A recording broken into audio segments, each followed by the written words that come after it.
You're right, those fans out there can be really wild, but they are the people that drive us on to do the things we do in that wrestling ring. I'm talking about fans, talking about good friends. You know, you can go through a whole lifetime and meet very few people that you consider your best friends, somebody to be with you through thick and thin. I consider the American Dream, Dusty Rhodes, to be just such a person. And I had a very special week here the last week because I had the opportunity to go to Tucson, Arizona with Dusty and watch some very special filming. It seems that Willie Nelson and some of his cohorts, I'm talking about people like Johnny Cash and the wild men that he run around with, they've all decided to do a remake of the great classic Western Stagecoach. And I got to sit out there and watch the American Dream. He had a stand-in part, and also got to see a very special interview between Willie Nelson, who's a very close personal friend of the American Dream, Dusty Rhodes, and himself, and heard the things they had to talk about. Let's take a look at that segment right now. Hi everyone, Jim Crockett Sports on location in Tucson, Arizona. It is here in Tucson, Arizona, where the movie is being filmed, Stagecoach, Willie Nelson's new movie. And Jim Crockett Sports, very pleased, very honored to be with two superstars, two legends in the country today. The national heavyweight champion, the American Dream, Dusty Rhodes to my right, and of course, Willie Nelson. Willie, we're really glad to be here today. First of all, tell us about your movie. Well, it's a remake of the old Stagecoach classic that John Wayne was in, and it's me and Waylon Jennings and Johnny Cash and Chris Christopherson and John Snyder and Mary Crosby, Elizabeth Ashley, Anthony Newley, and it's just a good Western, you know. It's about time for a couple of those to come back, don't you think? That's a fact, boy. I love them too. Where's the Bonanza, man? Where did they go? Yeah, really. Dusty, I understand you've had a long-time friendship and love for Willie Nelson. Tell us something about that. That's a true fact, Tony Schiavone. What did you say? And of course, Willie Nelson a while ago. You don't recognize me sitting here, you know? But anyway, I have. You know, growing up in Austin, Texas, and is where I was born and raised. My dad was a plumber, and he always loved going to wrestling, loved going to hear music. And the first time that I didn't tell this story a while ago in private. First time that I really remember Willie, that he was a young man and flat top, and he was playing at another place called Big Gills. Remember Gills? Big Gills, yeah. And me and some kids from Johnston High School went out and was out the back, and we weren't old enough to get in. And we had a six-pack of beer. We listened to Willie, and that was before it was fashionable. Willie Nelson was my man for a long time, and then I passed across on the road a lot, and we enjoy a lot of the same things and entertain a lot of the same people. And I think it's important that the relationship between two people like me and Willie is that people know that there ain't nothing real fancy about what I do or what he does. We were just doing it really well before it was fashionable. And I told the story a while ago, tell it again, and even in Amarillo, Texas, when I first got in professional wrestling, I wrestled 20 minutes with a guy named Reggie Parks to a draw. I was lucky to get out with my life. And I got $25. I got to go back to Austin. $25? $25. Got to go back to Austin. So I bought me a six-pack of beer, and I had a few dollars left. And I could always count on, back then, my early days on the road, that turning on the Bill Mack show out of Fort Worth. Right. And whether anybody liked it or not, or wasn't supposed to be done in order or whatever, he would play Willie Nelson songs.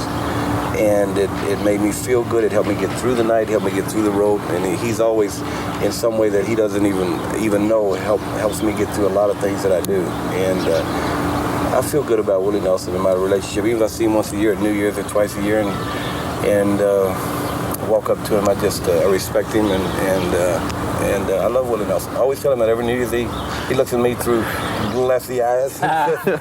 Me too, Dream. He says he walks up to you and talks to you once a year, twice a year, New Year's Eve. I understand that many times he has tried to walk on stage and take over the show. What about that? Have you ever tried to stop anybody like Dusty from walking on and taking over any show? Him and Earl come on every year, and they become regulars on our Summit New Year's Eve show, and I look forward to seeing Dusty. Well, I see him more than once a year. Yeah, I see him in Atlanta occasionally, and other places around the country. But we travel and we entertain, so we run across each other occasionally. Tell us about your music. We talked about your new movie. What are your plans for some music in the future? I have a new album coming out called Living in the Promised Land. I was telling you the words to that song. Would you like to I'd like to. tell those words again? It's living in the promised land. Our dreams are made of steel. The prayer of every man is to know how freedom feels. There is a winding road across the shifting sands, and room for everyone living in the promised land. So they came from the distant isles, nameless woman, faithless child, like a bad dream, until there was no room at all, no place to run and no place to fall. So give us your daily bread. We have no shoes to wear, no place to call our own, only this cross to bear. We are the multitude. Lend us a helping hand. Is there no love anymore living in the promised land? That's strong, isn't it? That's strong. I like it. That's great. It's going to be great. Sounds good. Jim Crockett Sports on location, Tucson, Arizona, filming of Willie Nelson's new movie Stagecoach. Thank you, gentlemen. You have both very busy schedules. Thank you very much for spending time with us here today. And here today, it's very obvious that legends are not made, legends are born. Oh my God. Oh my God. God damn, I could sell some shit. Man, make that guy a wrestling announcer, man. Legends are fucking born. They ain't made. Woo! Whoa. Me and Dusty and Willie, legends, motherfucker. I did not see that coming. Neither did I. Jesus. Oh God, that was tremendous. This is going to be a good match, but I need to tell you a couple stories about that taping. First of all, let me put over the robes here. Yeah. I love Dusty with the robe and the hat. That was a cool look. Old school. And here's Tully taking his robe off. I think that robe just recently sold online, and the national title looks pretty good around Dusty's waist. He's got Baby Doll with him. Of course, he's being introduced second. Tully Blanchard has JJ Dillon in his corner. And of course, Baby Doll dressed like she's going to the fucking prom here. I mean, that all sequin material there, that looks like a flare robe right there. Does it not? Yeah, it does. And actually I don't think it's very becoming of her. I think she had some other outfits that look much better. Oh yeah. She had better outfits, but the point is she jumps off the screen because of those sequins. I mean, look over there in the corner, dude. Yeah. Anyway, tell us those stories about Tucson, Arizona here. Okay. So me and Dusty and Magnum and Wayne Daniel and David Crockett flew to Tucson. Now, this was my first trip ever across the Mississippi. I'd never been out that far. That really? Far. Yeah. As a matter of fact, I think the furthest I'd been out west had been Alabama. Wow. We talked about, my growing up small town, not doing much. This was a big deal for me. Yeah.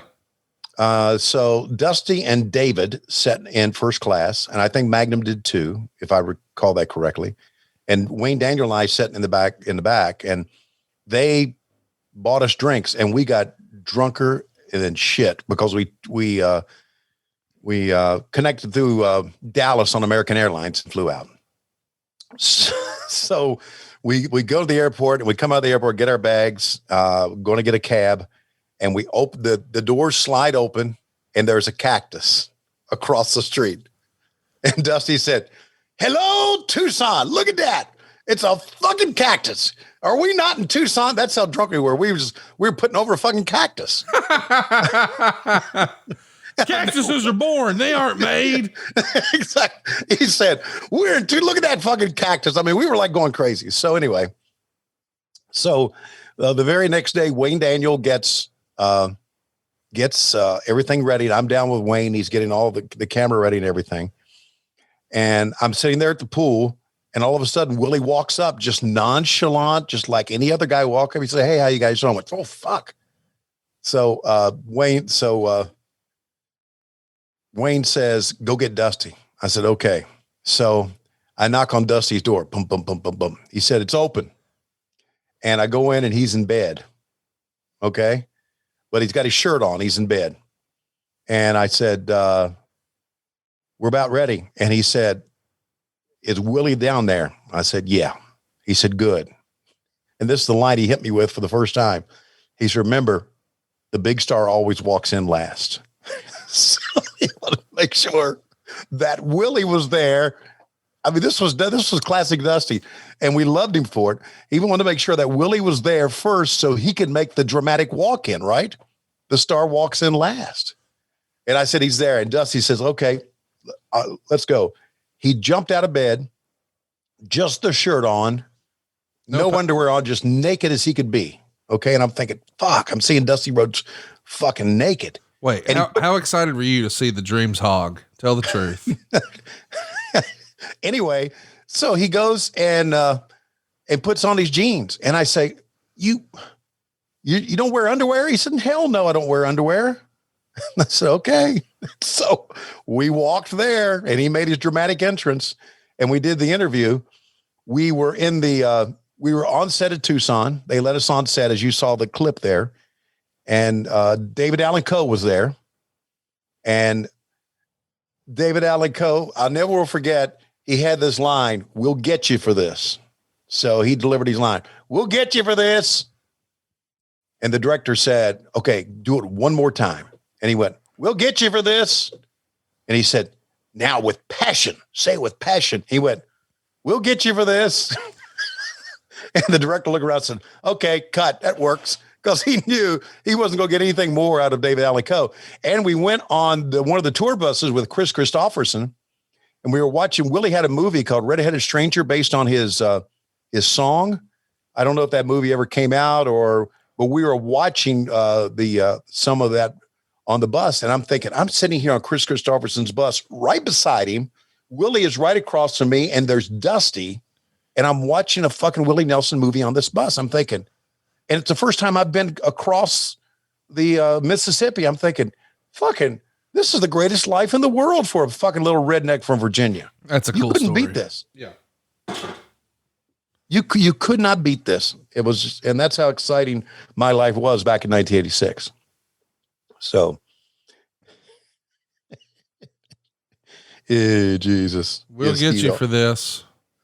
We'll get you for this. Going to get you for this. And I got to see, I didn't meet Johnny Cash, but I got to see him. I got to meet Chris Christopherson. David Allan Coe, as we said, was in it. And I'm not so sure. I don't think Waylon was in it. I'm not so sure. I'm sure it's out there somewhere that you can see the remake of Stagecoach.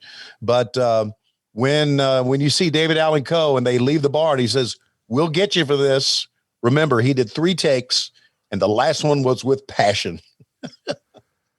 By the way, those boots that Dusty's wearing, I'm pretty sure Cody has those. Oh, I think he posted that on social media right when he was leaving WWE and starting his independent journey before AEW. Mm-hmm. The classic Austin Hall boots, white with the red trim. I wanted to bring up too, and boy, I know that this is weird to talk about, but man, you got Magnum talking to the race car driver about, man, what a thrill it would be to ride in that car with you. Yeah. I mean, talking about his affinity for speed and driving and all that, and knowing later this same year, he's going to have a tragic accident in a Porsche in the rain. Yeah. Right. Golly, dude, that was a little haunting to see, wasn't it not? Yeah, it was. I thought about the same thing when he said that. But, it was a good interview with Benny Parsons. He talked about how big a fan his son was. And oh, yeah, he put it over big. And by the way, the race car driver was the one to transition to plugging, oh, we're going to be right here on TBS in Richmond on February, blah, blah, blah. Right. I mean, he did a good job. And he got in gimmick. He put on his race car onesie. Yes. Hey, it's Conrad Thompson. Thanks for checking out the podcast here on YouTube. Be sure to hit the subscribe button and the notifications bell so you get a notice anytime we upload some new content. And go save yourself some money right now. If you're in a 30-year loan or you have credit card debt, it's not a matter of if I can save you money. It's a matter of how much. Find out right now for free at SaveWithConrad.com.